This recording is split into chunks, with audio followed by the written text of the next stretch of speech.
2 Kings chapter 6, 1 through to 23. 23 వచనాలు మనం ధ్యానిస్తాం. అయితే ప్రస్తుతానికి చదవడానికి మాత్రం ఒక 7 వచనాలు చదువుకుందాం, లేదా 8 వచనాలు చదువుకుందాం. తర్వాత మనము అవసరాన్ని బట్టి వేరే వచనాలు చూద్దాం. రైట్. 6వ అధ్యాయం 1వ వచనం.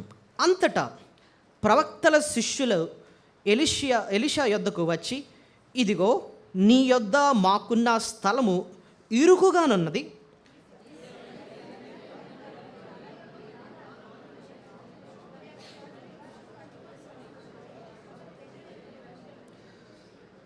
ఒకడు దయచేసి నీ దాసులమైన మాతో కూడా నీవు రావాలనని కోరగా, అతడు నేను వచ్చేదనని చెప్పి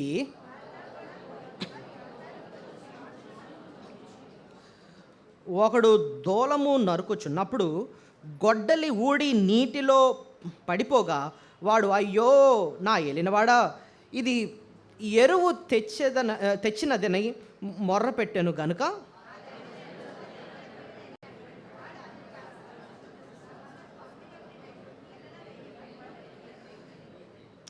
అతడు దానిని పట్టుకొనమని వానితో చెప్పగా, వాడు తన చేయి చాపి దానిని పట్టుకొనెను. 8వ వచనం చదవండి.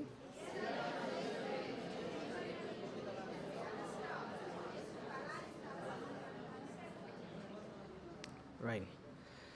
ప్రభా మీకు స్తోత్రాలు తండ్రి. ఈ వాక్య భాగాన్ని మేము ధ్యానించుటకు సహాయం దయచేయండి. బల్ల కొరకు మమ్మల్ని సిద్ధపరచండి నాయన. నీ వాక్యం ద్వారా మాతో మాట్లాడండి నాయన. నువ్వు మాతో మాట్లాడకపోతే నాయన మాకు తృప్తి ఉండదు నాయన. నాయన మనుషుల జ్ఞానాన్ని, మా మాటలను నాయన పక్కన పెట్టి నువ్వు మా కోసం ఏది దాచి ఉంచావో ఆ సత్యాన్నే ప్రకటించటకు కావలసిన కృపను నాకు అనుగ్రహించమని యేసునామములో ప్రార్థన స్తుతించి బ్రతిమాలి వేడుకొచ్చున్నాం తండ్రి. ఆమెన్. మన మధ్య ప్రభు సంచరిస్తున్నాడు. మన మధ్య ఎవరు సంచరిస్తున్నారు? ఎలా చెప్పారండి అని అంటే, మనం ఈ మధ్య ప్రకటన గ్రంథం మనం ధ్యానిస్తున్నప్పుడు 7 స్తంభాలు ఉన్నాయి. స్తంభాలు సంఘాలకి సాదృశ్యం. ఆ స్తంభాల మధ్య మనుష్య కుమారుడు ఏం చేస్తున్నాడు? సంచరిస్తున్నాడు కదండి. సో దీన్ని బట్టి మనకు అర్థమవుతుంది ఏంటంటే, సంఘముతో ప్రభు ఉంటాడు. ఈ సమయంలో కూడా మనం అందరం ఇక్కడ కూర్చున్నాం, వాక్యాన్ని తెరిచాం. ప్రభు మన మధ్య సంచరిస్తూ మన హృదయ ఆవేదన ఏంటి, మన అవసరత ఏంటి, మనం ఏ స్థితిలో ఉన్నామో ఆయన పరిశీలించి తెలుసుకొని ఆయన మనతో ఏం చేస్తాడు? మాట్లాడతాడు. కాబట్టి మనం కూడా ఇక్కడ కూర్చుని వాక్యం వినేటప్పుడు ప్రభా నాతో మాట్లాడు అన్నట్టుగా మనం ఆశతో మనం కూర్చుంటే ఆశగల ప్రాణాన్ని ఆయన ఏం చేస్తాడు? తృప్తిపరుస్తాడు. ఓకే. కొన్ని మాటలు మనల్ని ఆదరించినట్టు ఉంటాయి, కొన్ని మాటలు మనల్ని హెచ్చరించినట్టు ఉంటాయి. మనము ఇప్పుడు చూడండి, ఆదరించే మాటల్ని ఎంత సంతోషంగా స్వీకరిస్తామో హెచ్చరించే మాటలు కూడా అంతే ఇష్టంగా మనము స్వీకరించాలి. కొన్ని టానిక్లేమో చాలా తీపిగా ఉంటాయి, కొన్ని టానిక్లేమో చాలా చేదుగా ఉంటాయి. తీపిగా ఉన్న టానిక్ మనకు మేలు చేస్తుంది, చేదుగా ఉన్న టానిక్ కూడా మనల్ని ఎంతో మేలు చేస్తుంది. అలాగే మన జీవితంలో వాక్యము 2 అంచులు గల ఖడ్గం వలె పనిచేస్తూ ఉంటుంది. ఒక్కొక్కసారి మనల్ని హెచ్చరిస్తూ ఉంటుంది, ఒక్కొక్కసారి మనల్ని ఆదరిస్తూ ఉంటుంది. కాబట్టి ఎటువంటి మాట దేవుడు నాతో మాట్లాడతారని చెప్పి ఓపెన్ మైండ్తో మనం దేవుని వాక్యాన్ని ఏం చేయాలి? అంగీకరించాలి. ఓకే. సో ఇప్పుడు ఈ 2వ రాజులు గ్రంథం 6వ అధ్యాయంలో ఈ సారాంశం ఏంటండి? ఈ భాగం ద్వారా మనం ఏం నేర్చుకోవడానికి దేవుడు ఏంటి దాచి ఉంచాడు అంటే, ఒక 2 పదాలు నాకు జ్ఞాపకం వచ్చాయి ఈ భాగాన్ని జాగ్రత్త ధ్యానిస్తూ ఉంటే. అది ఏంటంటేనండి, ఒకటి అభివృద్ధి, రెండోది అద్భుతం. చెప్పండి. ఒక అభివృద్ధి కనపడుతుంది ఇక్కడ, ఇంకోటి ఒక అద్భుతం కనపడుతుంది. అభివృద్ధి ఏంటండి అని అంటే, అక్కడ ఒక చిన్న సంఘం లేదా సంఘం కన్నా ఒక దేవుని బిడ్డల గుంపు ఉన్నారు ఇక్కడ. ప్రవక్తల గుంపు, వాళ్ళు పెరుగుతున్నారంటండి, అభివృద్ధి చెందుతున్నారు. ఎలా చెప్పారండి అంటే 6వ అధ్యాయం 1వ వచనం చూడండి. అంతటా ప్రవక్తల శిష్యులు ఎలీషా యొద్దకు వచ్చి, ఇదిగో నీ యొద్ద మాకున్న స్థలము ఇరుకుగా ఉన్నది, నీ సెలవైతే మేము యొర్దాను నదికి పోయి తల యొక్క మ్రాను అచ్చట తెచ్చుకొని మరి ఒక చోట నివాసము కట్టుకుందామని మనవి చేయగా అతడు వెళ్ళుడని చూడండి, మీ దగ్గరున్న స్థలము మాకేమైపోయింది? ఇప్పుడు ఎందుకు ఇరుగుద్ది చెప్పండి? మనుషులు పెరిగితే ఆటోమేటిక్గా స్థలం ఏమైపోద్ది? ఇరుకు అవుతుంది. అంటే అక్కడ మనకి ఏం కనపడుతుంది? ఒక అభివృద్ధి కనపడుతుంది. ఏం కనపడుతుంది అక్కడ? అభివృద్ధి కనపడుతుంది. సంఖ్య పెరుగుతుందన్నమాట, అభివృద్ధి కనపడుతుంది. అంతేకాదు ఇక్కడ ఒక అద్భుతం కూడా కనపడుతుంది ఈ భాగంలో. అది ఎక్కడ ఉందండి అని చూస్తే 6వ వచనం చూడండి. ఆ దైవజనుడు అదెక్కడ పడినని అడిగాను. వాడు అతని ఆ స్థలమును చూపింపగా అతడు కొమ్మ ఒకటి నరికి నీళ్లలో వేయగా గొడ్డలి తేలెను. గొడ్డలు ఎప్పుడు తేలుతుందా? గొడ్డలు తేలడం అన్నది ఎక్కడ ప్రపంచం ఇప్పుడు జరగలేదు. అలాంటి బరువైన గొడ్డలు ఏమైందంటండి ఒకసారి తేలిందంటండి. అంటే ఇక్కడ ఏం కనపడుతుంది? ఒక అద్భుతం కనపడుతుంది కదండి. నాకు అది చూసినప్పుడు అనిపించింది, దేవా నా జీవితంలో కూడా అభివృద్ధి కనిపించాలి, నా జీవితంలో కూడా అద్భుతాన్ని చూడాలి. నాయనా ఏం చేయాలి? ఈ ప్రశ్నతోనండి ఈ వాక్య భాగాన్ని మనం చూస్తే ఆయన ఆత్మీయ అభివృద్ధి, శారీరక అభివృద్ధి, అద్భుతం మన జీవితంలో, ఆశ్చర్యకారం మన జీవితంలో చూడాలంటేనండి, బ్యూటిఫుల్ లైఫ్ మన జీవితంలో చూడాలంటేనండి, ఈ భాగంలో దేవుడు మన కొరకు ఒక 6 విలువైన పాఠాలు దాచి ఉంచాడు. ఈ 6 విలువైన పాఠాలు మనం త్వరగా నేర్చుకొని మనము ముగించుకుందాం. ఈ 6 పాఠాలు మన జీవితంలో ఏం కనిపించాలి? అభివృద్ధి కనిపించాలి, ఇంకా అద్భుతాలు చూడాలి మన జీవితంలో. చాలా విలువైన పాఠాలు దేవుడు ఇందులో మనకు దాచి ఉంచాడన్నమాట. సంఘంలో అభివృద్ధి కనిపించాలి, కుటుంబంగా అభివృద్ధి కనిపించాలి, వ్యక్తిగతంగా మన జీవితంలో ఎంతో అభివృద్ధి కనిపించాలి, ఆత్మీయంగా శారీరకంగా వర్ధులట అన్నది కనిపించాలి, అద్భుత కార్యాలు మన జీవితంలో మనం చూడాలి. ఎలాగండి సాధ్యం? ఎలాగా? నా జీవితం చాలా చప్పగా ఉందండి, నా జీవితంలో సంతోషం పోతుందండి, అన్నీ ఉన్నాయి కానీ నా జీవితంలో తృప్తి ఉండట్లేదండి. ఎలాగండి అభివృద్ధి నేను చూడాలి? ఎలాగండి ఆనందాన్ని నేను చూడాలి? సో ఈ భాగంలో నిజమైన అభివృద్ధి, నిజమైన అద్భుతాన్ని మన జీవితంలో చూడాలి అంటే 6 పాఠాలు మీ ముందు పెడతాను. మొట్టమొదటి పాఠం ఏంటంటే దేవుని చేత మనము శుద్ధి చేయబడాలి. చెప్పండి, ఫస్ట్ పాఠం ఏంటంటే దేవుని చేత మనం ఏమవ్వబడాలి? శుద్ధి చేయబడాలి. God should cleanse us first. దేవుడు ఎప్పుడైతే మనల్ని శుద్ధి చేస్తాడో అప్పుడే మన జీవితంలో అద్భుతాన్ని, మన జీవితంలో అభివృద్ధిని మనం చూస్తాం. ఎలా చెప్పారండి అని చూస్తే ఈ భాగంలో మీరు ఇందాక చదివారు 6వ అధ్యాయం 1వ వచనంలో ఏంటి? అంతటా ప్రవక్తల శిష్యులు ఎలీషా యొద్దకు వచ్చి, ఇదిగో నీ యొద్ద మాకున్న స్థలము ఇరుకైపోయింది ఇప్పుడు. ఎందుకంటే అనేకులు వస్తున్నారు, అనేకులు ఈ పరిచర్యకు ఆకర్షింపబడుతున్నారు, అనేకులు వస్తున్నారు. ఇంత అభివృద్ధి ఎందుకు కనిపించిందండి అంటే ఆ పైన ఒకటి జరిగింది. 5వ అధ్యాయం, ఇప్పుడు ఇది 6వ అధ్యాయం కదండి, 5వ అధ్యాయంలో దేవుడు ఇక్కడ ఒక శుద్ధి చేశాడు. ఏంటో మీరు నాకు చెప్పాలి. అది అయిపోయిందండి, అది పాయింట్. శుద్ధి ఎప్పుడు చేస్తారు? అక్కడ ఏదో మురికి ఉంటే దాన్ని ఏం చేయాలి? శుద్ధి చేస్తాం. అక్కడున్న ఒక భయంకరమైన మురికి ఏంటండి అంటే 5వ అధ్యాయం 27వ వచనం చూడండి. ఆ పైనే ఉంటుంది,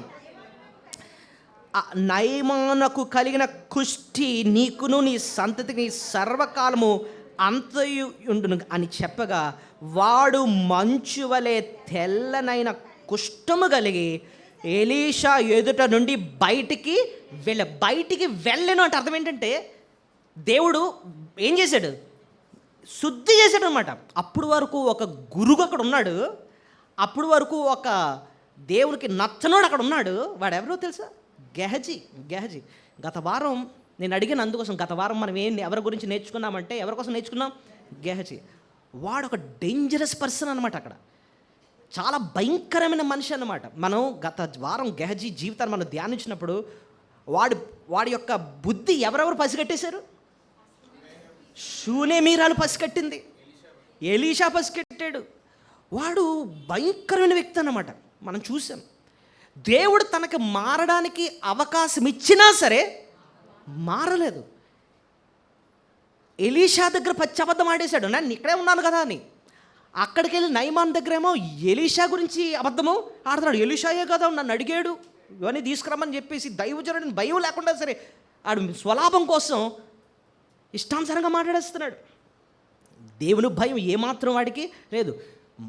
హృదయం మారకుండానే పరిచర్య చేసేసాడు, దేవునితో వ్యక్తిగత సంబంధం లేకుండానే పరిచర్య చేసేసాడు. ఒక మంచి గురితోనే వచ్చాడు కానీ గురి తప్పాడనమాట. ఎలీషా కిందకి ఎందుకు వచ్చాడండి? వాక్యం వినడానికి, తన బ్రతుకు మార్చుకోవడానికి, దేవుని పరిచర్య చేయడానికి ఎంతో మంచి ఉద్దేశం. అసలు నిజానికి ఆలోచిస్తేనండి, ఏలియా తర్వాత ఎవరు వచ్చారు? ఎలీషా. ఎలీషా వెళ్ళిపోతే ఎలీషా ప్లేస్లో ఉండాల్సిన వ్యక్తి ఎవరో తెలుసా? గేహజీ. అంత ఇంపార్టెంట్ పొజిషన్ కోసం వచ్చి నిజంగా తన హృదయం మారలేదు. అసలు దేవుడు అంతకు అవకాశం ఇచ్చినందుకు తన జీవితాన్ని మార్చుకొని చక్కగా దేవుని పరిచర్య చేసుకోవాల్సింది గురితో వచ్చాడు, గురి తప్పాడనమాట. ఎవరు? ఎలీషా అంటాడు, ఇది సమయమా? నువ్వు వచ్చి చేస్తుందేంటి? ఇవన్నీ సంపాదించుకునే సమయం అంటే నువ్వు ఈ సమయాన్ని చేయాల్సింది, దేవుని పరిచర్య చేయాల్సింది. డబ్బు సంపాదన వైపు వెళ్ళిపోయావు నువ్వు మారట్లేదు గేహజీ. దేవుడు అవకాశం ఇచ్చినా కూడా మారలేదండి. అంతే, కుష్ఠిరోగాన్ని పంపించి ఆ స్థలం నుంచే గేహజీని దేవుడు ఏం చేశాడు? గెంటేసాడు, వెళ్ళగొట్టాడు. దెబ్బకి 6వ అధ్యాయంకి వచ్చినప్పటికీ ఆ ప్రాంతవంతలో ఏం కనిపించిందండి? అభివృద్ధి కనిపించింది. మీరు యోహాను సువార్త 15వ అధ్యాయము మొదటి 2 వచనాల్లో కూడా చూస్తే దేవుడు అంటండి, ద్రాక్షావళి ఎదగడానికి ఏం చేస్తాడటనట, పనికిరాని తీగలను కూడా ఏం చేస్తాడైనా కట్ చేసేస్తాడట, పెళ్ళగిస్తాడట. చూడండి, మీరే చదవండి. యోహాను సువార్త 15వ అధ్యాయము మొదటి 2 వచనాలు.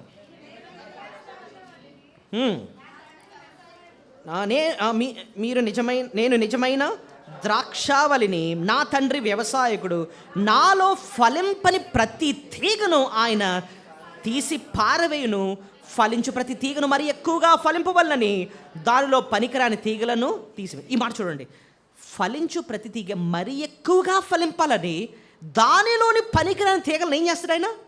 తీసేస్తాడనమాట. మన జీవితంలో కూడానండి దేవునికి నచ్చని పాపాలు కొన్ని ఉంటాయి. ఆ పాపాలను ఆయన కట్ చేస్తే తప్ప మనం భక్తిలో ఎదగం, ఆయన ఆశీర్వాదాలకు పాత్రులు అవ్వము, ఆయన చేసే అద్భుతాలకు పాత్రులు అవ్వము, మన జీవితంలో అభివృద్ధి కనిపించదు. పనికిరాని తీగలను మనలో నుండి దేవుడు ఏం చేయాలి? కట్ చేయాలన్నమాట. ఆయన పెరుగుతాడనమాట. సో అభివృద్ధి కనిపించాలంటే మన జీవితంలో దేవుడు మనల్ని శుద్ధి చేయాలి. ఈవెన్ ఇందాక మనం కీర్తన ధ్యానించాం, కీర్తన 66వ అధ్యాయం.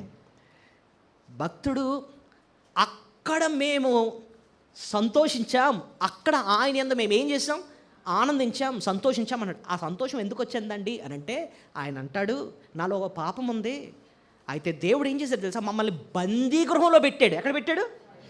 బందీ గృహంలో పెట్టాడు. ఇంకా మా నడువుల మీద పెద్ద భారాలు పెట్టాడు. ఇంకా మమ్మల్ని నరులు మా నెత్తి మీదకి ఎక్కేటట్టు చేశాడు.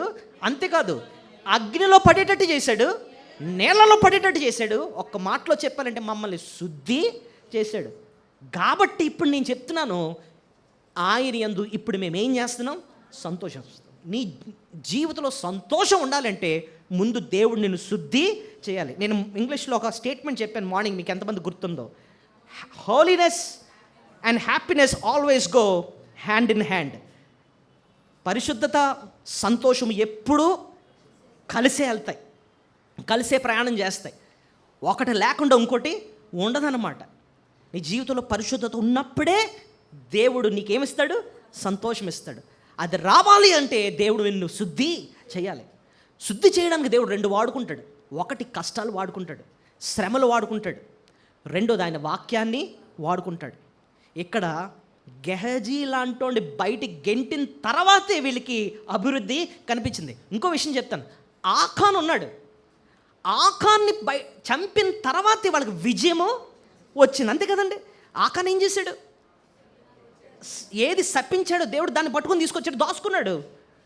ఓటమి వచ్చేసింది. ఆయన పట్టణానికి వెళితే వాళ్ళకి భయంకరమైన ఓటమి వచ్చేసిందండి. అదేంటండి, మేము పెద్ద పెద్ద ఎరుకోలే జయించుకొని వచ్చాం, ఇదేంటి ఆయన చిన్న పట్టణం దగ్గర ఎలా ఓడిపోయామంటే, దేవుడు అంటాడు, నాకు నచ్చంది ఉంది మీ దాంట్లో అంటాడు అనమాట. అది తీస్తే తప్ప మీకు విజయాలు రావు. అంతేనండి. ఆకానుకున్న సమస్తాన్ని కూడా వాళ్ళు రాళ్ళతో కూడా చంపారన్నమాట. ఆకూరలోకి తీసుకెళ్ళి దాని తర్వాత దేవుడు మళ్ళీ వాళ్ళకి ఏమిచ్చాడు? విజయాన్ని ఇచ్చాడు అనమాట. మన జీవితంలో దేవుడికి నచ్చంది ఉంటేనండి, దేవుడు ముందు దాన్ని తీయాలంతే. అప్పుడే నీ జీవితంలో అభివృద్ధి, నీ జీవితంలో ఆశీర్వాదం చూస్తావు నువ్వు. అప్పుడు మనం చేయాల్సిన ప్రార్థన ఏంటి చెప్పండి? ప్రభువా నన్ను కడుగు, నన్ను కడుగు నాయన. కీర్తన 19వ అధ్యాయంలో ఒక మంచి ప్రార్థన ఉంటుందండి. ఆ ప్రార్థన మనం చేయాలి. కీర్తన 19వ అధ్యాయం 12వ వచనం నుండి చూడండి. సామ్ 19:12. కీర్తన 19:12. తన పొరపాటులు కనుగొనగలడెవడు? నేను రహస్యముగా చేసిన తప్పులు క్షమించి నన్ను నిర్దోషంగా చేర్చి. చూడండి 13వ వచనం. దురభిమాన పాపములో పడకుండా నీ సేవకుని ఆపము, వాటిని నన్ను ఏలనీయకము. అప్పుడు నేను యథార్థవంతుడినై అధిక దోషము చేయకుండా నిందారహితుడగుదును. యెహోవా నా శ్రీదుర్గమా, నా విమోచన, నా నోటి మాట, నా హృదయ ధ్యానము నీ దృష్టికి అంగీకారంగా ఉండును గాక. సో దేవా, రహస్యముగా ఉన్నాయి పాపాలు, దురభమాన పాపాలు పడకుండా నీ సేవకుని నువ్వేం చేయాలి? ఆపు నాయన. సో దేవుణ్ణి ఈ రీతిగా నాయన నీ దృష్టికి నేను యథార్థంగా ఉండాలి అన్నట్టుగా మనం దేవుణ్ణి అడగాలి. సో ఇక్కడ మనం నేర్చుకున్న మొట్టమొదటి పాఠం దేవుడి చేత మనం ఏమవ్వబడాలండి? శుద్ధి చేయబడాలి. నాకు ఇది ఆలోచిస్తుంటే నాకు ఇంకొక జీవితం జ్ఞాపకం వచ్చింది. అననీయ సప్పెర వాళ్ళు గ్యాజిట్ అయిపోయి ఆ టైంలో అది ఎక్కడ కనపడుతుంది? అననీయ సప్పెర గురించి ఎక్కడ ఉంటుంది బైబిల్లో? అపోస్తుల కార్యములు 5వ అధ్యాయం. వాళ్ళు పేతురు దగ్గరికి వచ్చి అబద్ధం ఆడతారు. ఏదో కానుక తీసుకొచ్చి వాళ్ళకేమో ఏదో పెద్ద పేరు రావాలన్నట్టుగా ఏదో చేస్తారు. అయితే వాళ్ళిద్దరు కూడా చనిపోతారనమాట. మనకు తెలుసు కదండి, ముందు అననీయ వస్తాడు, తర్వాత సప్పెరా వస్తారు. ఇద్దరు కూడా చనిపోయిన తర్వాత సంఘం ఎంత అభివృద్ధి చెందిందో అక్కడ రాయబడి ఉంటుంది. చూడండి అపోస్తుల కార్యములు 5వ అధ్యాయము. అపోస్తుల కార్యములు 5వ అధ్యాయము 11వ వచనం. సంఘమంతరికి ఈ సంగతులను విని వారందరికీ మిగుల భయం కలిగను. సో ఇక్కడ 11వ వచనంలో వాళ్ళు మరణించిన తర్వాత సంఘానికి ముందు ఏం కలిగింది? మిగుల భయం కలిగింది. 14వ వచనం వచ్చినప్పుడు చూడండి. ప్రజలు వారిని ఘనపరచుచుండ్రి, పురుషులను స్త్రీలను అనేకులు మరి ఎక్కువగా విశ్వాసులై ప్రభు పక్షమున చేర్చబడిరి. సంఘం అభివృద్ధి చెందిందంట. ఎప్పుడు? ఆ పైన 5వ అధ్యాయం పైన ఏం జరిగింది? అననీయ సప్పెరలు ఇద్దరు కూడా మరణించారన్నమాట. అంటే దేవుడు అక్కడ సంఘాన్ని ఏం చేశాడు? శుద్ధి చేశాడు. సో మన జీవితంలో జ్ఞాపకం చేసుకోవాల్సింది ఏంటంటే, మన జీవితంలో అభివృద్ధి చూడాలి అంటే ప్రభుని అడగాల్సింది, ప్రభువా నన్ను పరిశీలించి చూడు, నన్ను శుద్ధి చెయ్యము అని అడగాలి. రెండో పాఠానికి వెళదాం. దేవుడు మన జీవితంలో అభివృద్ధి చెయ్యాలి అంటే, అద్భుతాలు చేయాలంటే మనం చేయాల్సిన రెండో పని ఏంటంటే, ఈ భాగంలో దేవుని పని చేయాలి. ఏంటండి? దేవుని పని చేయాలి. ఇది ఎక్కడ రాస్తుందండి? 6వ అధ్యాయం 2వ వచనం చూడండి. నీ సెలవైతే మేము యొర్దాను నదికి పోయి తల యొక్క మ్రాను అచ్చటుండి తెచ్చుకొని మరి ఒక చోట నివాసము కట్టుకొందమని మనవి చేయగా అతడు వెలుడని ప్రత్యుత్తరం ఇచ్చాను. గండి సమస్య కనిపించింది ఇక్కడ. ఏమి ఇంతకీ సమస్య చేయడానికి? స్థలం సరిపోలేదు కాబట్టి వెంటనే వీళ్ళు ఏమన్నారు చెప్పండి? నీ సెలవైతే మేము యొర్దాను నదికి పోయి తల యొక్క మ్రాను అచ్చుండి తెచ్చుకొని. తల యొక్క మ్రాను అంటే అర్థం ఏంటి? ప్రతి ఒక్కరు అని అర్థం. ఒక్కొక్కలట ఏం చేస్తారట? ఒక్కొక్క మ్రానుని ఏం చేస్తాం? మోసుకొని వచ్చేస్తాం. ఒక్కొక్కరు ఒక్కొక్క మ్రాను అంటే ఒక చెట్టు పెద్ద దూలం అన్నమాట. ఒక్కొక్కరు ఒక్కొక్కటి మోసుకొని వచ్చేస్తామంటున్నారు. అంటే అర్థం వాళ్ళందరూ అంటున్నారు ఏంటంటే, మేము అక్కడ కూడా ప్రతి ఒక్కళ్ళం కూడా ఈ పనిలో పాలు పొంది దేవుని పని చేస్తాం, ఒక్కొక్కరు ఒక్కడు మోస్తాం అంటున్నారనమాట. వీళ్ళ జీవితాలు ఎందుకు తెలుసు అద్భుతాలు చూస్తున్నారు? వీళ్ళ జీవితాలు ఎందుకు తెలుసు అభివృద్ధి కనపడుతుంది? ఒక్కొక్కరు ఒక్కొక్క మ్రానుని నెత్తి మీద పెట్టుకుని ఏం చేస్తున్నారు? మోస్తున్నారు. సో దీని నుంచి మనం నేర్చుకునే రెండో పాఠం ఏంటి చెప్పండి? మన జీవితంలో అభివృద్ధి కనిపించాలంటే ఏం చేయాలి? దేవుని పని చేయాలి. ప్రతి ఒక్కరు ఒక్కొక్కటి మోయాలండి. ఇప్పుడు ఎవరన్నా వచ్చి మిమ్మల్ని అడిగారు అనుకోండి, దేవుని మందిరంలో నువ్వేంటి మోస్తున్నావు, నీదేంటి బాధ్యత, నువ్వేంటి మోస్తున్నావు అని అడిగారు అనుకోండి, we should have an answer. శరీరంలో ప్రతి అవయవం దానికి ఒక బాధ్యత ఉంటుంది. చెవు దాని పని ఏంటి? వింటాను. ముక్కు వాసన చూస్తుంది. నోరు మాట్లాడుతుంది, తింటుంది, ఇదంతా దీని పని. కన్ను దాని పని. మన బాడీలో పనికిరాంది ఏమన్నా ఉందా చెప్పండి? ఏం పని చేయకుండా అలాగ ఉంటుంది, అది తీసి పడేద్దాం చెప్పండి ఒకసారి. ఏమన్నా ఉందా అలాంటిది? ప్రతి అవయవం కూడా పని చేస్తుంది. అదే పాయింట్ ప్రభువు మనతో చెప్తూ అంటున్నాడు, సంఘం అన్నది శరీరము. ప్రతి ఒక్కళ్ళు కూడా నెత్తి మీద ఒక్కొక్క దూలాన్ని ఏం చేయాలి? మోయాలి. ఒక్కొక్క మ్రానుని ఏం చేయాలి? మోయాలి. ఇది పాస్టర్ గారి పని కాదు, లేకపోతే ఇంకెవరి పని కాదు. ఇది ఎవరి పని? దేవుని పని. ఇది ఇంకోటి తెలుసా, ఎప్పుడు మోస్తాం తెలుసా అండి? దాన్ని విలువగా ఎంచుకున్నప్పుడు. ఇప్పుడు ఎలీషా పరుగున వచ్చేసాడు ఏలియా పిలిచినప్పుడు. ఎందుకు? ఏది వదిలి వచ్చాడు చెప్పండి? ఏది వదిలి వచ్చాడు? తనకు ఎంత ఆస్తి ఉండేది ఎలీషాకి? మీకు జ్ఞాపకం ఉందా? 12 అరకల భూమి ఉందంట. అరకలు అంటే ఏం చెప్పాను మీకు ఎంతమంది జ్ఞాపకం ఉంది? ఒక్కొక్క అరక 15 ఎకరాలు. ఒక్క అరక 15 ఎకరాలు. 12 అరకలు అంటే కనీసం ఒక 180-200 ఎకరాల భూమి ఉంటే, అంతేకాదు అప్పటికి 11 ఎకరాలు దున్నేశాడు. లాస్ట్ ఇంకోటి ఉంది, అది దున్నుతున్న టైంలో ఏలియా పిలిచాడు అనమాట. ఆయనకి ఎడ్లున్నాయంట. ఎడ్లు ఏం చేశాడు?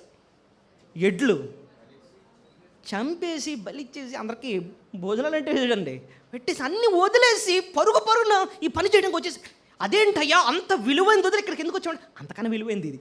ఏంటి? దేవుని పని. అదండి సీక్రెట్. సో దేవుని పని కళ్ళకద్దుకొని మనము చెయ్యాలి, ప్రతి ఒక్కళ్ళం చేయాలి. అప్పుడే మన జీవితంలో ఏం కనపడుతుంది? అభివృద్ధి. ప్రభునందు పడు ప్రయాస ఎప్పటికీ కూడా వ్యర్థము కాదు. అది కరెక్ట్. అది మన జీవితంలో అది ఎవరికి వ్యక్తిగతంగానే దేవునితో మాట్లాడుకోవాలండి. ప్రభువా ఈ పని నేను చేస్తాను, నువ్వు నాకు సహాయము చెయ్యి. హెబ్రీ పత్రిక 6:10 చూడండి. హెబ్రీ పత్రిక 6:10. దేవుడు మనల్ని విడిచిపెట్టడు, నిజంగా ఆయన పని చేస్తే అని చెప్పడానికి ఒక మంచి మాట ఉంటుంది అక్కడ. పరిశుద్ధులకు ఉపచారము చేసి చేయుచుండుట చేత తన నామమును బట్టి చూపిన ప్రేమను మరచుటకు దేవుడు అన్యాయస్తుడు కాదు. అంటే నువ్వు కష్టపడి దేవుని కోసం, దేవుని బిడ్డల కోసం చేసిన పని మర్చిపోవడానికి ఆయన అన్యాయస్తుడు కాదు. అంటే అర్థం ఏంటి? నీకు తగ్గ ప్రతిఫలం ఆయన నీకు ఇస్తాడు. అది పాయింట్ అన్నమాట. మరి ప్రతిఫలం మనం పొందాలి అంటే మనం మోయాల్సింది మనం ఏం చేయాలి? మోయాలి. అక్కడ అంటున్నారు మేమందరం వెళ్తాము, తలొక మ్రానును మోసుకొని మేము వస్తాం అంటున్నారు అనమాట. అందుకోసం వాళ్ళ జీవితంలో అభివృద్ధి కనిపించింది. సో రెండో పాఠం మనం చూడాల్సింది, మనం నేర్చుకోవాల్సింది ఏంటంటేనండి, దేవుని పని చేయాలి. సో మన జీవితంలో అభివృద్ధి, అద్భుతం మనం చూడాలంటే ఇప్పుడు 2 విషయాలు మనం నేర్చుకున్నాం. ఒకటి, దేవుని దగ్గర శుద్ధి చేయబడాలి, అందరూ శుద్ధి చేయబడాలి. రెండోది, దేవుని పని చేయాలి. శిష్యులు ఒకసారి ప్రభు దగ్గరకు వచ్చి, ప్రభువా మేము అన్నీ మాని నీ దగ్గరకు వచ్చి నీ పని చేస్తున్నాం కదా, మాకేంటి ఆయన, మాకేంటి, మా పరిస్థితి ఏంటి అని అంటే ప్రభు ఇచ్చిన జవాబు ఏంటో తెలుసా? మార్కు సువార్త 10:28 చూడండి, ఎంత బ్యూటిఫుల్గా ప్రభు మాట్లాడతాడో. మార్కు సువార్త 20 వచనం చెప్పాను, 10 మార్కు 10:28.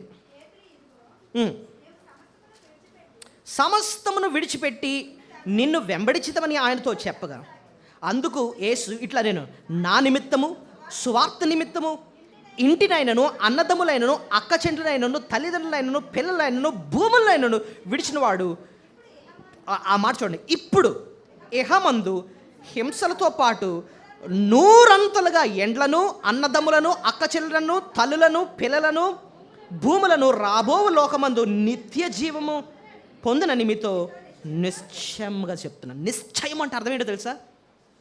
గ్యారంటీగా చెప్తున్నాను, ప్రభు చెప్పిన ప్రతిదీ గ్యారంటీయే, కానీ ఆయన దానికి యాడ్ చేసి చెప్తున్నాడు అనమాట. నిశ్చయంగా చెప్తున్నాను, నువ్వు నా కోసం ఎంత పని చేసినా సరే ఖచ్చితంగా దానికి ప్రతిఫలం నువ్వు అనుభవిస్తావు. ఎప్పుడు ఇహమందు. ఇహమందు అంటే ఏంటి? ఈ లోకంలో ఉన్నప్పుడు కూడా. అంతేకాదు, రాబో కాలం అంటే పరలోకం, అంటే all this and heaven two. ఇక్కడ ఆయన ఆశీర్వదిస్తాడు మనల్ని, పరలోకంలో కూడా ఆయన ఏం చేస్తాడు? ఆశీర్వదిస్తాడు. లూకాసు వార్త 22:35 అది కూడా మనం ధ్యానించాం కదా. లూకాసు వార్త 22:35, Luke 22:35. లూకాసు వార్త 22:35. మరియు ఆయన సంచియు జాలయు చెప్పులను లేకుండా నేను మిమ్మల్ని పంపినప్పుడు మీకు ఏమైనా తక్కువ ఆయన అని వారిని అడిగినప్పుడు వారు ఏమీ తక్కువ కాలేదనేరి. అంటే ఇక్కడ అర్థం ఏంటి? నేను మిమ్మల్ని పరిచర్యకి పంపించినప్పుడు, నా పనికి పంపించినప్పుడు మీకు జాలి చెప్పులు ఇవేమి లేకుండా మిమ్మల్ని పంపాను, అప్పుడు మీకు ఏమైనా తక్కువైందా అని అడిగాడు ప్రభు. అప్పుడు వీళ్ళందరూ అన్న మాట ఏంటి? మాకేమీ కూడా తక్కువ కాలేదు. అంటే అర్థం ఏంటి? ప్రభు వారి ప్రతి అవసరాన్ని తీర్చాడు. ఇదంతా ఎప్పుడండి జరుగుతుంది? మనం ఆయన పని చేయాలి. సో ఎవరికి వారి వ్యక్తిగతంగా ప్రశ్నించుకోవాలి ఏంటంటే, నేనేం మోస్తున్నాను. వాళ్ళు ప్రతి ఒక్కడు ఒక్కొక్క బ్రాన్ మోసుకున్నాడు. మోయడం అంటే అర్థం ఏంటంటే, ఏ బాధ్యత తీసుకున్నాను. బాధ్యత అంటే అర్థం ఏంటండి? బాధ్యత ఇది నా పని అన్నట్టుగా చేయడం, దాన్ని ఏమంటారండి? అది చెప్పాడు కాబట్టి చేయడం కాదు. ఇది ఎవరి పని? నా పని. అది బాధ్యత.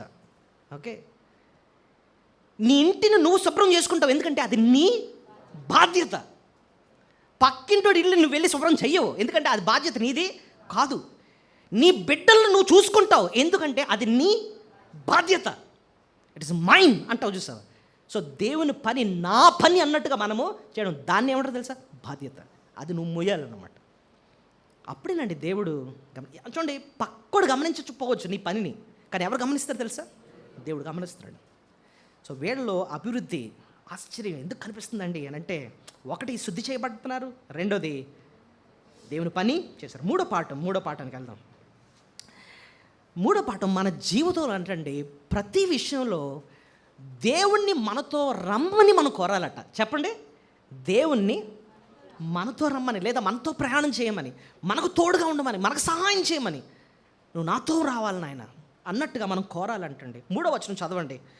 ఒకడు దయచేసి నీ దాసులమైన మాతో కూడా నీవు రావాలని కోరగా అతడు నేను వచ్చేదనని చెప్పి. ఎలీషా గాడ్స్ రిప్రజెంటేటివ్, దేవుని యొక్క ప్రతినిధిగా ఉన్నాడన్నమాట, దైవ సేవకుడిగా.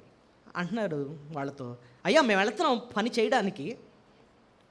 ఏమంటున్నారు చెప్పండి ఆ మాట? దయచేసి నీ దాసులమైన మాతో కూడా నీవు రావాలని కోరగా. You should come with us, నువ్వు మాతో రావాలి. వీళ్ళు ప్రవక్తల శిష్యులు కాబట్టి వాళ్ళకి వాక్యం బాగా తెలుసు. వాళ్ళ మనసులో పనిచేస్తున్న ఒక వచనం ఏంటో చెప్పనా?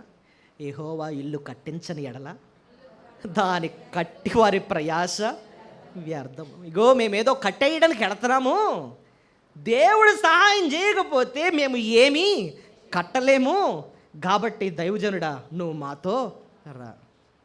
అంటే ఒక మాటలో చెప్పాలంటే, దేవుడు వాళ్ళతో ఉండాలని, వాళ్ళ పనిని సఫలం చేయాలని వాళ్ళు ఏం చేస్తున్నారు?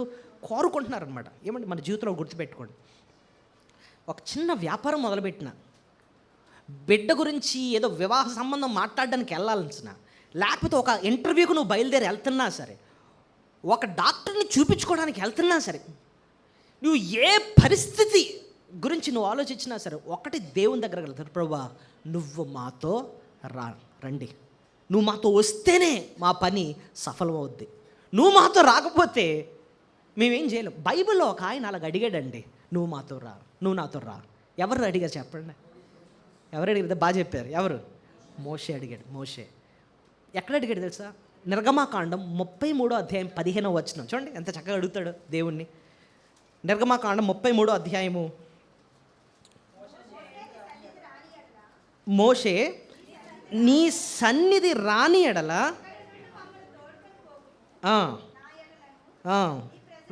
కటాక్షము కలిగినదని దేనివల్ల తెలియబడును?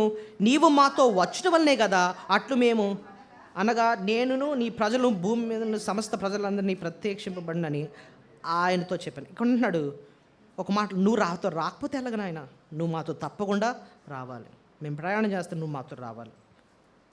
మోషే, నీ సన్నిధి రాని ఎడల ఇక్కడ నుంచి మేము తోడుకొని పోకము, మేము ఎక్కడే ఉండిపోతాం, మా ప్రయాణం నువ్వు మాతో రావాలి. మా జీవితంలో సఫలం అన్నది ఏదైనా కనిపించాలంటే దేవా నువ్వు మాతో రావాలి. అబ్రహాము అంటాడు ఆ మాట. ఇదిగో ఎలియాజర్ని పంపిస్తూ ఏమంటాడు, నా దేవుడు నీకంటే ముందు ఆయన దూతను పంపిస్తాడు, ఆ పని సఫలం అవుద్ది. ఎలియాజర్ కూడా అంటాడు, నేను రావడం కాదు, దేవుడు ఆయన దూతను ముందుగా పంపించి ఈ పనిని సఫలం చేశాడు అంటాడు అన్నమాట. దేవుడు మనతో రావాలి అని చెప్పి మనము కోరాలండి. మన జీవితంలో మనుషులు రాకపోయినా పర్లేదు, కానీ ఎవరు రావాలి మనతో? దేవుడు రావాలి. ఏదైనా సమస్య వచ్చిందండి, ఏదో గొడవ తీర్చుకోవడానికి ఏదో మొక్కకి కూర్చొని మాట్లాడుకోవడానికి వెళ్తున్నాం, ఏం చేయాలి చెప్పండి? ముందు ఎవరు బాగా మాట్లాడతారు, ఎవరికి నోరు ఉంది, ఇలాంటి వాళ్ళందరూ ఏరుకొని వెళ్ళడం, ఇది కాదు. మనం చేయాల్సింది ఏంటి? ప్రభువా ఆ సమస్య తీరాలంటే నువ్వు రావాలి, నువ్వు వస్తేనే పని ఆ సమస్య పరిష్కారము అవుద్ది. నువ్వు రానేనా, నువ్వు రా.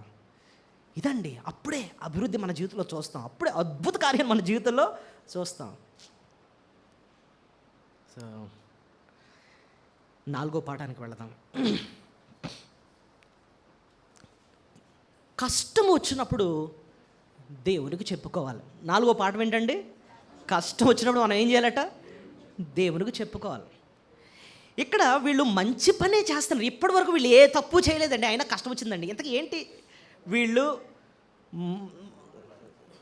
కలిసి వెళుతున్నారు.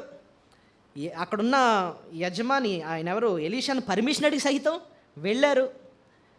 తీరా అక్కడికి వెళ్ళిన తర్వాత వాళ్ళకు ఒక సమస్య వచ్చింది. ఇంతకీ ఏంటి సమస్య?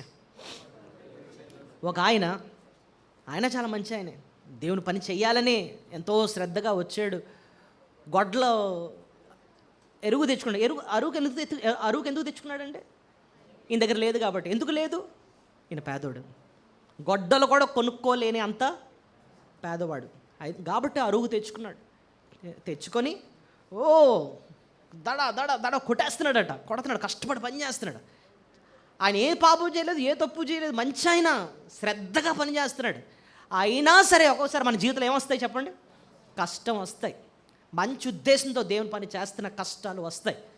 ఈయనకు వచ్చిన ఒక పెద్ద కష్టం, గొడ్డలి ఊడి నీటిలో పడిపోగా వాడు అయ్యో నా ఇల్లు, ఆ మాటలో అయ్యో అంటున్నాడు. ఎంతో బాధపడిపోతున్నాడు అనమాట. ఎందుకంటే అంత బాధపడిపోతున్నాడు అండి అంటే, అరువుకు తీసుకొచ్చాను, అది నేను తిరిగి కట్టడానికి కూడా నాకు అంత డబ్బు లేదు. మనం అసలు ఎంత నిరుపేద స్థితిలో ఉన్నారో ఈ ప్రవక్తలు అన్నది మనకి 4వ అధ్యాయంలో మనకు కనిపించింది. 4వ అధ్యాయంలో ఒక ప్రవక్త శిష్యుడు చనిపోతే వాళ్ళ భార్య అప్పులో వచ్చి ఇంటి మీదకి వచ్చి మొత్తం అన్నీ కూడా తీసుకెళ్ళిపోయి బిడ్డల్ని సహితం దాసులుగా తీసుకెళ్ళిపోవడానికి వచ్చారనమాట. సో దాన్ని బట్టి మనకు అర్థమవుతుంది వాళ్ళు చాలా పేదరికంలో ఉన్నారు. ఆ పేదరికంలో పెద్ద నష్టం వచ్చేసింది వీళ్ళకి. అయ్యో నా వెళ్ళినవాడ, అది అరుగు తెచ్చాను అని మొర్ర పెట్టాను. ఏం చేశాడట? మొర్ర పెట్టాను. కాబట్టి మనం చేయాల్సింది ఏంటండి? కష్టం వచ్చినప్పుడు ప్రభుకి ఏం చేయాలి? ఇప్పుడు అసలు పాయింట్ ఎక్కడ పడింది? ఇది ఏ నీటిలో? అక్కడ రాసినమాట 5వ వచనం, చాలా మంచి ఇంపార్టెంట్ పాయింట్. 4వ వచనం చూడండి. వారితో కూడా పోయెను, వారు యొర్దానుకు వచ్చి మ్రానులు నరుకుచుంటారు. ఎక్కడికి వచ్చారు వాళ్ళు? యొర్దాను అని వెంటనే మనకి కొంతకాలం క్రితం అక్కడే ఒక ఆయన మేలు పొందాడు. ఎవరు? ఎలీషా మేలు పొందాడు. నయమాను అదే యొర్దాన్లో మేలు పొందాడు. అక్కడ ఆలోచించండి, నయమాను ధనవంతుడా పేదోడా? ధనవంతుడు. కానీ ఇక్కడ ఈయన పేదవాడు. మన దేవుడు ఎంత మంచివాడు అంటేనండి, అటు ధనవంతుడికి వెళ్ళి సహాయం చేస్తాడు, అటు నిరుపేదకు కూడా ఆయన ఏం చేస్తాడు? సహాయం చేస్తాడు. గొప్పోలు పక్షాన ఉన్న వ్యక్తి కాదు ఆయన, కాదు. ఆయన అందరికీ సమానంగా ఆయన సహాయము ఎవరన్నా సరే ఆయన మొర్ర పెడితే ఖచ్చితంగా వారు సహాయము చేస్తారు. ఇంకోటి చూడండి, నయమాన్ ప్రాబ్లం ఏంటి, ఈయన ప్రాబ్లం ఏంటి? కుష్ఠి రోగం, అక్కడే మేలు పొందాడు. ఈయనకి గొడ్డలు పోయింది. ఆయనకి అది చాలా పెద్ద సమస్య. మన దృష్టిలో ఎలాంటి సమస్య అయినా సరే పరిష్కారం దొరికేది ఒక్క దగ్గరే, ఎక్కడ? మన ప్రభు దగ్గర. అది పాయింట్ యోర్దాను నేర్పిస్తుంది. నీకు ఏ సమస్య అయినా సరే నీకు దిక్కు దేవుడు ఒక్కడే, ఆయన దగ్గరికి రా నువ్వు. అది అనారోగ్య పరిస్థితి అవ్వచ్చు, గొడ్డలు పోయిన లాంటి సమస్య అవ్వచ్చు. మనకి గొడ్డలు పోవడం అనేది చిన్నది అవ్వచ్చు, కానీ ఆయనకి చాలా పెద్దది అది. అంతేనా? చాలా పెద్దది అది సమస్య. అందుకోసం అయ్యో నా వెళ్ళిన వాడ అరువుకు తీసుకొచ్చాను, ఆయన ఏం చేయాలో నాకు అర్థం కావట్లేదు అంటున్నాడు. ఏ సమస్య కన్నా పరిష్కారము దేవుడొక్కడే, దేవుడొక్కడే. కాబట్టి ఆయనకు మొర్ర పెడితేనండి, ఇప్పుడు అసలు పాయింట్ చూడండి, మొర్ర పెడితే ఊహించని రీతిలో ఆయన కార్యాలు చేస్తాడు. ఊహించని రీతిలో. ఇప్పుడు చూడండి, ఆ సమస్య ఆయనకి ఎందుకంటే అంత పెద్దది అంటే, ఆ గొడ్డలు నీటిలో పడింది, అది తీసుకోగలిగితే అసలు అంత ఏడ అవసరం లే. అది ఎలాంటి స్థితిలో పడిపోయిందంటే ఇంక ఎవ్వరూ దాన్ని తీయలేని పరిస్థితిలో పడిపోయిందండి. ఎక్కడో నీటిలో పడిపోయింది, బురదలో కనిపించట్లేదు. ఏమో పెద్ద ఊబేమో, ఎవరికి తెలుసు? అక్కడికి వెళితే చచ్చిపోయే పరిస్థితి, చచ్చిపోతారేమో. ఊబులు అంటే తెలుసు కదండి, అందులో కాలు చచ్చిపోతారు. అలాంటి పరిస్థితి ఏమో. అయ్యా అది పడిపోయింది, అక్కడ లోపలికి వెళ్ళిపోయింది. ఇంక ఎవ్వరు కూడా, ఏ మనిషి కూడా అక్కడ నుంచి దాన్ని తీయలేని పరిస్థితి అది. అందుకోసం అంత బాధ. నిజంగా ఏమాత్రం ఛాన్స్ ఉన్నా సరే వెళ్ళి ఏం చేస్తాడు? తీసేసుకోగలడు. ఇప్పుడు దేవుడు చేసే కార్యాలు ఎలా ఉంటాయంటే ఊహించని రీతిలో సహాయం చేస్తాడు. ఇప్పుడు సాధారణంగా ఒక గొడ్డలు పడిపోతే మనమైతే ఏం చేస్తాం చెప్పండి?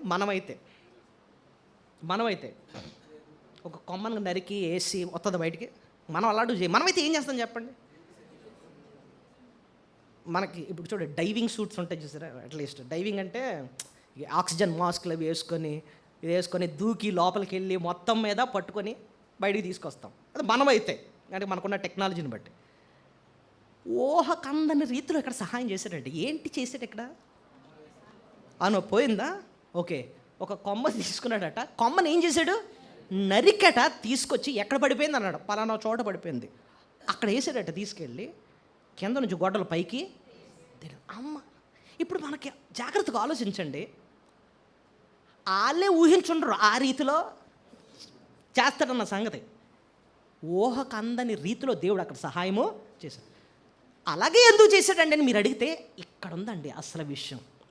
ఇక్కడ ఒక గొప్ప మర్మాన్ని దేవుడు మనకు నేర్పిస్తున్నాడు. పరిశుద్ధాత్మ దేవుడు అక్కడ ఒక సువార్త సత్యాన్ని మనకు నేర్పిస్తున్నాడు. ఏంటో తెలుసా అండి? అక్కడ రెండు పదార్థాలు మనకు కనపడుతున్నాయి. ఒకటి కొమ్మ, రెండోది గొడ్డలి మునిగిపోయిన స్థితిలో ఉంది. గొడ్డలి మునిగిపోయిన స్థితిలో, ఎవ్వరూ దాన్ని రక్షించలేని స్థితిలో అది ఉంది. ఏ మనిషి కూడా అక్కడికి వెళ్ళి తీయలేని పరిస్థితి అనమాట. అది ఊబో ఏంటో మరి, అయ్యా తీయలేని పరిస్థితి. ఏమాత్రం ఛాన్స్ ఉన్నా కూడా వెళ్ళి తెచ్చేద్దనేమో, కానీ దానికి అదిగా బయటికి రాలేదు. అది పోయింది. అయ్యో ఏం చేయాలి అర్థం కావట్లేదు. అయితే ఆ పడిపోయిన ఆ గొడ్డలి, మునిగిపోయిన ఆ గొడ్డలి ఎవరికి సాదృశ్యం అంటే పాపి అయిన ఒక మనిషికి సాదృశ్యం. మునిగిపోయింది. మన పాప భారం మనల్ని ముంచేసి కిందకి తీసుకెళ్ళి నరకానికి తీసుకెళ్ళిపోయి అలాంటి పరిస్థితుల్లో మనం ఉన్నాం. మనంగా బయటికి రాలేము, ఎవరు కూడా మనల్ని అక్కడి నుంచి బయటికి తీసుకురాలేరు. ఇప్పుడు రెండో ఉంది అక్కడ. ఏంటి? కొమ్మ, నరకబడిన కొమ్మ. ఏం కొమ్మ ఇది? ఒక కొమ్మని ఎప్పుడైతే నరికితామో కొమ్మ ఏమైపోయింది? చచ్చిపోయిందండి. కొమ్మని నరికినప్పుడు ఏమవుద్దు? కొమ్మ చచ్చిపోయింది. చచ్చిపోయిన ఒక కొమ్మని తీసుకొచ్చి ఆ ప్రదేశంలో పడేసినప్పుడు కిందనున్న గొడ్డలి అద్భుతమైన రీతిలో పైకి వచ్చి, ఒక మాటలో చెప్పండి, రక్షింపబట్టి పడింది అనమాట. ఈ కొమ్మ ఎవరికి సాదృశ్యం? చనిపోయిన కొమ్మ ఎవరికి సాదృశ్యం? యేసు ప్రభుకి. చూడండి, యేసు ప్రభు ఒక కొమ్మ అని చెప్పి బైబిల్లో అనేక చోట్ల మనం చూస్తాం. యెషయా మొద్దు నుండి చిగురు పుట్ట, చిగురు అన్న కొమ్మ అన్న ఒకటే. ఇంగ్లీష్ బైబిల్లో చూస్తే బ్రాంచ్ అన్నమాట ఉంటుంది అనమాట. నరకబడింది. ప్రభు ప్రాణం పెట్టుడు ద్వారా పాపులైన మనము రక్షింపబడ్డాం. ఆ స్థితిలో నుంచి ప్రభు మనల్ని ఏం చేశాడు? రక్షించాడు అనమాట. ఇప్పుడు చూడండి, ఐరన్ నీటిలో పడేస్తే దాని స్వభావం కిందకి వెళ్ళే స్వభావం, పైకి తేలే స్వభావం. చెక్క చెక్క చెక్క ఏమవుద్ది? తేలుతుంది. ఇనుము మునిగిపోద్ది. స్వభావం గురించి చెప్తున్నాను. కానీ ఇది తన స్వభావ విరుద్ధంగా పనిచేస్తుంది. ఇనుము మునిగిపోవాల్సిన ఇనుము ఇప్పుడు ఏమవుతుంది? తేలుతుంది. ఇక్కడ పాయింట్ ఏంటో తెలుసా? ప్రభు మనల్ని రక్షించడమే కాదు, మన స్వభావాన్ని ఆయన ఏం చేస్తాడు? మారుస్తాడు అనమాట. స్వభావాన్ని, మన బతుకుని మారుస్తాడు అనమాట. ఏమండి, పరిశుద్ధాత్మ దేవుడు ఆ సువార్త సత్యాన్ని ఇక్కడ దాచాడు మనకు తెలియజేయడానికి. మనకు కూడా అదే మనసు ఉండాలి. మనం సువార్త చెప్పేటప్పుడు చెప్పాల్సిన మాట ఏంటో తెలుసా అండి? యేసు ప్రభు ప్రాణం పెట్టాడు, ఆయన నమ్ముకో, ఇది కాదు. ఎస్, అక్కడి వరకు ఆపడమే కాదు. ప్రాణం పెట్టాడు నా పాపాలు క్షమించడానికి, మన పాపాలు క్షమించడం, మన బ్రతుకులు మార్చడానికి కాదు, నా బ్రతుకు మార్చాడు ఆయన. నేను ఒకప్పుడు నా కుటుంబాన్ని ప్రేమించడండి, ఇప్పుడు నా కుటుంబాన్ని ప్రేమించేటట్టు ప్రభు నన్ను ఏం చేశాడు? మార్చాడు. ఒకప్పుడు నా భర్తకు లోబడిన దాన్ని నేను ఇప్పుడు లోబడేటట్టు చేశాడు. ఒకప్పుడు నేను భయంకరమైన త్రాగుబోతుని, ఇప్పుడు దాని మీద అసహ్యం పుట్టించేటట్టు దేవుడు చేశాడు. ఒకప్పుడు నేను నా పిల్లల్ని నేను ప్రేమించనుండి, ఇప్పుడు ప్రేమించేటట్టు ప్రభు చేశాడు. ఒకప్పుడు కనీసం వాక్యం అంటే నాకు ఇష్టం ఉండేది కాదు, ఇప్పుడు వాక్యం వినడమే కాదు, నా బిడ్డలకి నేర్పించేటట్టు ప్రభు నన్ను మార్చాడు. నా స్వభావం ప్రభు ఏం చేశాడు? మార్చాడు. ఇది నా లైఫ్. నువ్వు కూడా ప్రభుని నమ్ముకుంటే నిన్ను మారుస్తాడు, నీ భర్తను మారుస్తాడు, మీ అన్నయ్యను మారుస్తాడు, మీ చెల్లెను మారుస్తాడు. మేళ్ళు చేయడం కాదు, క్యారెక్టర్ని మార్చేది యేసు ప్రభు ఒక్కడే. చూడండి, జనరల్ మేళ్ళు ఎవరికైనా జరుగుతాయి. దేవుడు నాకు ఉద్యోగం ఇచ్చాడంటే ఒక అన్యుడు కూడా వచ్చి చెప్తాడు, ఏం చేస్తాడు? మాకు వచ్చే బాబు ఉద్యోగాలు నీగరేటి అని అంటాడు. కానీ యేసు ప్రభులో ఉన్న ప్రత్యేకత ఏంటో తెలుసా? ఆయన మన స్వభావాన్ని ఆయన ఏం చేస్తాడు? అది ఎవ్వడి వల్ల సాధ్యమో కాదన్నమాట. కాదు, మీరు అనాల్సిందే, నా స్వభావాన్ని మార్చాడు. నా పాత జీవితానికి ఇంకా తెలీదు, ప్రభు నన్ను మార్చాడు. ఒక గర్విష్ఠి నేను. హీ చేంజ్డ్ మీ. ఈరోజు నేను పవిత్రంగా ఉండగలుగుతున్నానంటే, లోకమంతా చెడిపోతున్నా సరే నేను డిఫరెంట్గా ఉండగలుగుతున్నానంటే దానికి కారణం నా ప్రభు. ఆయన ఒక్కడే నన్ను కాపాడుతున్నాడు. అట్లా మీద అసహ్యం పుట్టించాడు నాకు. అదండి సువార్త. అది సువార్త. పరిశుద్ధాత్మ దేవుడు ఆ చిన్న ఏం వాడుకున్నాడు ఆయన మనకు నేర్పించడానికి? ఒక గొడ్డలి, మునిగిపోయిన గొడ్డలి, ఒక నరకబడిన ఒక కొమ్మను ఉపయోగించుకొని ఒక సువార్త సత్యాన్ని దేవుడు దాస్తుంచుతున్నాడు అనమాట. ఓల్డ్ టెస్ట్మెంట్ ఛాయ, క్రొత్త నిబంధన నిజస్వరూపం అనమాట. అర్థమైందా మీకు? నువ్వు అలా చూసుకుంటూ వెళ్తుంటే అనేక పోలికలు దేవుడు చూపిస్తున్నాడు. నోవాహు ఓడ కూడా క్రీస్తుకు ఏంటి? ఒక పోలిక. ఓడ బయటనేమో ఉగ్రత, ఓడ లోపల రక్షణ, భద్రత. అలాగే ఇక్కడ కూడా చూస్తే ఆ కొమ్మ నరకబడింది, యేసు క్రీస్తు. ఆయన ప్రాణం పెట్టాడు పాపులైన మనల్ని, నశించిపోతున్న మనల్ని రక్షించడానికి. అంతేకాదు మన స్వభావాన్ని మార్చడానికి, ఆయన రాజ్యం కొరకు మనల్ని సిద్ధపరచడానికి ప్రభు ఈ లోకానికి రక్షకుడిగా వచ్చాడు. సత్యాన్ని ఆత్మదేవుడు మనకు నేర్పిస్తాడు. ఇదే సత్యాన్ని లోకానికి తెలియజేయాలి. ఏమంటే మనం ఒక ప్రశ్నించుకుందాం. ఈ సంవత్సరం ఇప్పుడు చూడండి 6 నెలలు అయిపోయి, ఇప్పుడు ఏ నెల? 7వ నెల. ఈ 6 నెలల్లో ఒక్కసారన్నా యేసు ప్రభువుని గురించి ఎవరికైనా చెప్పారా? ఒక్కసారన్నా కనీసం యేసు ప్రభు నిజమైన దేవుడు, ఆయనే మన రక్షకుడు, మన స్వభావాన్ని మారుస్తాడు, మోక్షానికి చేరుస్తాడు, నిజమైన శాంతి నెమ్మదిస్తాడు, ఆయన ఒక్కడే మనకు దిక్కు, లోకము ఎవరి సంతోషం ఆయన ఇస్తాడని చెప్పి ఒక్కలుగానే చెప్పారా? చెప్పకపోతే మీరు నేను పాపం చేసినట్టు. ఎందుకు చెప్పనా? పౌలు అంటాడు ఆ మాట, నేను కానీ సువార్త చెప్పకపోతే నాకు శ్రమ అంటున్నాడు అన్నమాట. అది సీరియస్గా తీసుకోవట్లేదు మనం. Did you ever preach the gospel? అసలు మనం భూమి మీద బతుకుతుంది దానికోసం అండి. అసలు దేవుడు ఎందుకు పెట్టాడు చెప్పండి? మనల్ని ఇంకా ఆయుష్తో ఎందుకున్నాం? ఉందాక ఆరాధించావు, ప్రభు నాకు ఆయుష్ ఇచ్చావు, నేను స్తోత్రం. ఎందుకు ఇచ్చాను నీకు ఆయుష్ అంటే మనకు జవాబు ఏంటో తెలుసా? ప్రభు అన్నాడు, నా నామాన్ని నువ్వేం చేయాలి? ప్రసిద్ధి చేయాలి. అందుకోసం ఇంకా నువ్వు ఆరోగ్యంగా ఉన్నావు, అందుకోసం ఇంకా నేను ఆయుష్ పెంచుతున్నాను. నువ్వు ప్రసిద్ధి చేయలేదంటే, ఇప్పుడు చూడండి, బల్బు ఉందండి, కాలిపోయింది, పని చేయట్లేదు. ఏం చేస్తాం? నీట్గా తుడిసి జాగ్రత్తగా తెగించుకుంటావా? ఏం చేస్తాం? పాడేస్తాం. ఉండి వేస్ట్, అంతే కదండి, ఉండి వేస్ట్. దేవుడు చూస్తాడు, చూడు ఇంకెందుకు ఉండి వేస్ట్, నీకు ఆయుష్ అది ఇస్తున్నాను, ఎందుకు ఏం చేయట్లేదు, నువ్వు నా కోసం వచ్చే అయితే దా అని చెప్పి తీసుకెళ్ళిపోతాడు అనమాట. ఆయన పని చేయాలండి, ఆయన పని చేయాలండి. ఇట్స్ సీరియస్ మ్యాటర్ అది. ఒక ఎక్స్ట్రా డే దేవుడు నీకు ఇచ్చాడంటే, ఎక్స్ట్రా మంత్ దేవుడు ఇచ్చాడంటే, ఎక్స్ట్రా ఇయర్ నీకు దేవుడు ఇచ్చాడంటే ఒకటే ప్రశ్నించుకోవాలి, ఎందుకు బతుకుతున్నాను నేను, ఎందుకు బతుకుతున్నాను నేను. ఆత్మదేవుడు ఆ చిన్న విషయంలోనే స్వార్థ చెప్పేస్తాడు మనకి. ఆ చిన్న విషయంలోనే ఆ గొడ్డల్ని బయటికి తీయాలంటే రకరకాలుగా చేయొచ్చండి. ఎలీషా ఒక ఆజ్ఞ ఇచ్చి గొడ్డలి బయటికి రా అని దేవుని శక్తితో చేయతే అలా కూడా చేయొచ్చు, కానీ అలా చేయలేదు. ఏం చేశాడు? కొమ్మని నరికేసాడు. అందులోనే ఒక సత్యాన్ని మనకు దాచించుతున్నాడు, సువార్త సత్యాన్ని. You should be a person who preaches the gospel. అవకాశం దొరికితే నా స్నేహితురాలికి, నా స్నేహితుడికి, నా అన్నయ్యకి, నా తమ్ముడికి, నా చెల్లికి, మా అమ్మ నాన్నకి, నా తోబట్టువులకి, లేకపోతే నా ఇంటి పక్కన ఉన్న వాళ్ళకి ఏదో రీతిగా వెళ్ళి సువార్తను చెప్తాను. ఎన్నో అవకాశాలు నీ ముందే ఉన్నాయండి, నీకు తెలియట్లే. మనకు ఆ దృక్పథం లేదు కాబట్టి. ఆ దృష్టి ఉంటే మాత్రం ఎన్నో అవకాశాలు నీకు కనబడుతూ ఉంటాయి. ఒక అమ్మాయి ఉంటుంది, వాళ్ళ అన్నయ్యని గురించి చాలా బాధపడుతూ ఉంటుంది అనమాట. అది చేసే పనులు ఏం బాగాలేవండి, వాడికి అన్ని అలవాట్లు ఉన్నాయండి, వాళ్ళు చూస్తేనే అసలు బాధ్యత లేకుండా తిరుగుతాడు. ఒకటే చెప్పాలి, యేసు ప్రభు ఒక్కడి బతుకులు ఏం చేస్తాడు ఆయన ఆయనకు ప్రార్థన చేద్దాం. నాతో ప్రార్థన చేయి, మనం ప్రార్థన చేద్దాం. జీవితం మారుస్తాడు. చూడు, దేవుడు చూస్తాడండి, దేవుడు చూస్తాడు నీ నీ కార్యాన్ని, నిన్ను దీవిస్తాడు ఆయన. సరే, ఎన్ని విషయాలు నేర్చుకున్నాం? 4 విషయాలు. సో నీ జీవితంలో అభివృద్ధి, నీ జీవితంలో అద్భుతాలు చూడాలంటే ఏంటో నేర్చేయారు. మొదటిది, కమా, దేవుని దగ్గర శుద్ధి చేయబడాలి. దేవా నన్ను శుద్ధి చేయని అడగండి. 2, దేవుని పని చేయాలి. ఎవరు ప్రతి ఒక్కరు ఒక మ్రాను మోయాలి. 3, ప్రతి విషయంలో దేవాను మాతో రండి అన్నట్టు అడగాలి. 4వది, కష్టం వచ్చినప్పుడు దేవునికి చెప్పుకోవాలి. 5వ పాఠం, ఒకరి కోసం ఒకరు ప్రార్థన చేసుకోవాలి. ఒకరి కోసం ఒకరు ఏం చేయాలట? ఇక్కడ ఏం జరిగిందండి అంటే,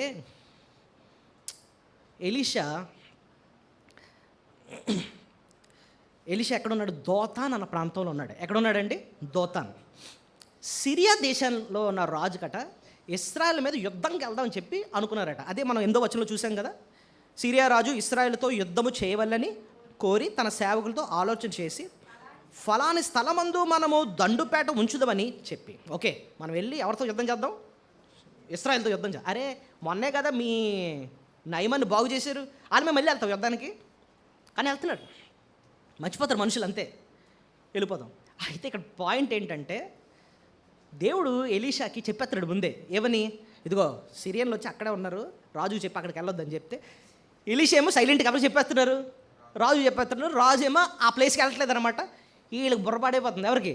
సిరియన్. ఇదేట్రా బాబు, ఎక్కడికి వెళ్తే వీళ్ళు రావట్లేదు, మనలో ఎవరైనా ఉన్నారా వెళ్ళి సీక్రెట్గా చెప్పేస్తున్నారు వాళ్ళు రాజుకి అని అంటే, అప్పుడు వాళ్ళు ఒక సేవకుడు ఉన్నాడట. వచ్చి ఏమన్నాడు? సార్ మనలో ఎవరు లేరు కానీ వాళ్ళలోనే వాడు ఉన్నాడు, అతని పేరేటో తెలుసా?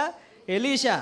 మీ ఇంట్లో ఏం మాట్లాడుకుంటున్నారో అది కూడా తెలిసిపోతుంది దానికి అన్నాడు. నిజంగానే అక్కడ రాసిన చూడండి, అంతఃపురం అన్న మాట ఉంటుంది చూడండి, 21st verse, సారీ 12. ఒకడు, రాజువైన నా ఏలినవాడా, ఇశ్రాయేల్ రాజు పక్షమై ఎవరు లేరు కానీ ఇశ్రాయేల్లో నున్న ప్రవక్తయగు ఎలీషా మీ అంతఃపురమందు మీరు అనుకొనిన మాటలు ఇశ్రాయేల్ రాజుకు. అయ్య బాబు, ఇదెక్కడ గోల! దేవుడు ఎంత జ్ఞానం ఇచ్చాడంటానా ఏంటి? రాజట అంతఃపురం అంటే అర్థం ఏంటి? కొన్ని ఇంగ్లీష్ బైబిల్స్లో ఏమని ట్రాన్స్లేట్ చేశారు తెలుసా? బెడ్రూమ్ అని ట్రాన్స్లేట్ చేశారు. ఏమంట? నువ్వు బెడ్రూమ్లో సైలెంట్ కూర్చొని ఏం ఆలోచిస్తున్నావో, ఏం మాట్లాడుకుంటున్నావో ఇశ్రాయేల్ దేశంలో దోతనలో ఉన్న ఎలీషాకి తెలిసిపోతుంది. ఆయన వెళ్ళి చెప్పేస్తున్నాడు రాజుకి. దెబ్బకి ఈ సిరియా రాజు అనుకున్నాడంట, ముందు అతను పట్టుకోవాలి ఫస్ట్, కాబట్టి పదరా సైన్యం వేసుకుని వెళ్ళిపోదాం. ఎక్కడికి? దోతాన్ని వెళ్దాం పదండి అని చెప్పి వెళ్ళిపోయారట. ఎలీషా పడుకున్నాడు. ఎలీషా కంటే ముందు ఆయనకు పనుడు ఉన్నాడట. ఈ పనుడు గ్యాజీ కాదు, గ్యాజీ సంగతి ఏమైపోయింది, ఆల్రెడీ వెళ్ళిపోయాడు. కొత్త పనుడు అనమాట. ఉదయాన్నే లెగిసాడంటండి. లెగిసి ఇలా చూసేటప్పటికి ఇంటి చుట్టూ ఎవరున్నారట? ఫుల్ సైన్యం. బాబోయ్ అని చెప్పి కంగారు పడిపోయి ఏడ్చేస్తున్నాడంట. ఇక్కడ 2 ఉన్నారండి, ఎలీషా పనుడు, 2 ఉన్నారు. ఒకే సమస్య వచ్చింది ఇద్దరికి. ఒకడేమో చాలా ధైర్యంగా ఉన్నారు, ఒకడేమో భయపడిపోతున్నాడు. ఎలీషా అలాంటి వ్యక్తిని చూసి, సిగ్గులేదురా నీకు, నేను ఎంత ధైర్యంగా ఉన్నాను, నువ్వు అలాగుండు అని చెప్పి అనలే. ఎంత మృదువుగా ధైర్యపరిచి ఆ వ్యక్తి కోసం ప్రార్థన చేశాడో 16-17 వచనాల్లో ఇప్పుడు చూద్దాం. అతడు, భయపడవద్దు, మన పక్షమున ఉన్నవారు వారికంటే అధికులు. ఎంత చక్కగా నడిచాడు. మన పక్షమున ఉన్నవారు వారికంటే దేవుని గురించి చెప్పి ఆ వ్యక్తిని ఏం చేశాడు, ధైర్యపరిచాడు. సో మనం కూడా తోటి విశ్వాసి సమస్య వచ్చింది, ఏం చేయాలట, ధైర్యపరచ. దేవుని బట్టి వారిని ఏం చేయాలి, ధైర్యపరిచి 17 వచనంలో ప్రార్థన చేస్తున్నాడు చూడండి. యెహోవా, వీడు చూచున్నట్లు దయచేసి వీని కండ్లు తెరము. సో ఈ చిన్న దాంట్లో మనం నేర్చుకున్న పాఠం ఏంటో తెలుసా? దేవుడు మన జీవితంలో అభివృద్ధి చూడాలంటే ఒకరి కోసం ఒకరు ఏం చేసుకోవాలండి, ప్రార్థన చేసుకోవాలి. ఆ పనివాడు కోసం ఎలీషా ఏం చేస్తున్నాడు, ప్రార్థన చేస్తున్నాడు. దేవా, ఈ వ్యక్తి నాకు ధైర్యం ఉంది నాయన, ఎందుకంటే నాకు తెలుసు నువ్వు నా చుట్టూ ఏం పెట్టావో నాకు తెలుసు, కానీ వీడికి తెలియదు. వీడు కళ్ళు తెరడు. ఎప్పుడైతే కళ్ళు దేవుడు తెరిచాడో ఏం కనిపించింది అంటండి, చూడండి అక్కడ చదవండి. వాడు ఎలీషా చుట్టూ పర్వతములు, అగ్ని గుర్రముల చేత, రథముల చేతను నిండి ఉండుట చూచిన. చూసేటప్పటికి దెబ్బకి ఈయనకి ఏమొచ్చేసి ఉంటుంది, ఎక్కడైంది, అయ్యో బాబు ఏంటి దేవుడు ఇలా కాపాడుతున్నాడు మమ్మల్ని అని చెప్పి ఫుల్ ధైర్యము వచ్చేసింది. సో ఇక్కడ మనం నేర్చుకున్న ఒక శ్రేష్టమైన విషయం ఏంటంటేనండి, దేవుడు మనల్ని అభివృద్ధి పరచాలి అంటే ఒకరి కోసం ఒకరు ఏం చేయాలి, ప్రార్థన చేసుకోవాలి, ప్రార్థన చేయాలి. దేవుడు మనల్ని నిజంగానే ఆ రీతిగా కాపాడేది. చూడండి, దోతాన్ అన్న పాఠం గురించి ఒక విషయం చెప్తాను. దోతాన్ అని వెంటనే అదే ప్లేస్లో ఆదికాండంలో ఒక సంఘటన జరిగింది. ఎవరన్నా చెప్పగలరా చూద్దాం? దోతాన్ ఎవరు చెప్పగలరు? దోతాన్ అనే వెంటనే ఒకటి గుర్తొచ్చేయాలండి. యోసేపుని అన్నలు కొట్టింది ఎక్కడో తెలుసా? అది కాదు, వెయిట్. అన్నలు కొట్టింది ఒక ప్లేసు. ఆ ప్లేస్కి వెళ్ళక ముందు ఆయన ఒక దగ్గరకు వస్తాడు. వచ్చిన తర్వాత అక్కడ ఒక ఆయన ఉంటాడు. ఆ వ్యక్తి ఏమంటాడంటే, మీ వాళ్ళు షెక్కేము నుంచి ఎక్కడికి వెళ్ళారు, వాళ్ళు దోతానికి వెళ్ళారు అని చెప్పి చెప్తాడనమాట. ఓకే, ఒక మాటలో చెప్పాలంటే ఆ ప్లేస్లో యోసేపుని దేవుడు ప్రాణాపాయం నుంచి ఏం చేశాడు, కాపాడాడు. ఓకే, యోసేపుని కాపాడిన దేవుడు ఇక్కడ వీళ్ళని కూడా ఏం చేస్తున్నాడు, ఎలీషాని పనివాడిని కూడా ఏం చేస్తున్నాడు, కాపాడుతున్నాడు. సో మొత్తం అంటే ఆ ఒక అబ్జర్వేషన్ జ్ఞాపకం వచ్చింది, అందుకోసం చెప్తున్నాను. అయితే మొత్తం మీద 5వది మనం నేర్చుకున్న విషయం ఏంటంటేనండి, ఒకరి కోసం ఒకరు ఏం చేయాలి, ప్రార్థన చేసుకోవాలి. చూడండి ఎన్ని పాఠాలు ఈ భాగంలో దేవుడు కనపడుతుంది. ఆఖరిగా ఒక్క విషయం, దేవుడు మనల్ని ఆశీర్వదించాలంటే, అభివృద్ధి పరచాలంటే, అద్భుతాలు మన జీవితంలో చేయాలంటే 6వ పాఠం ఏంటో చెప్పనా, చాలా విలువైంది. మంచి సాక్ష్యం కలిగి ఉండాలి. చెప్పండి, మంచి సాక్ష్యం కలిగి ఉండాలి. సాక్ష్యం అంటే ఏంటి చెప్పండి? సాక్ష్యం వేరే వాడు నీ గురించి ఏమనుకుంటున్నాడో అదే ఏంటండి, సాక్ష్యం. మరొకసారి చెప్తున్నాను, వేరే వాడు నీ గురించి ఏమనుకుంటున్నాడో అదే సాక్ష్యం. ఎవడ ఉండకుండా నా ఎందుకండి, నా ఇష్టం వచ్చిన నేను ఉంటాను, కుదరదు.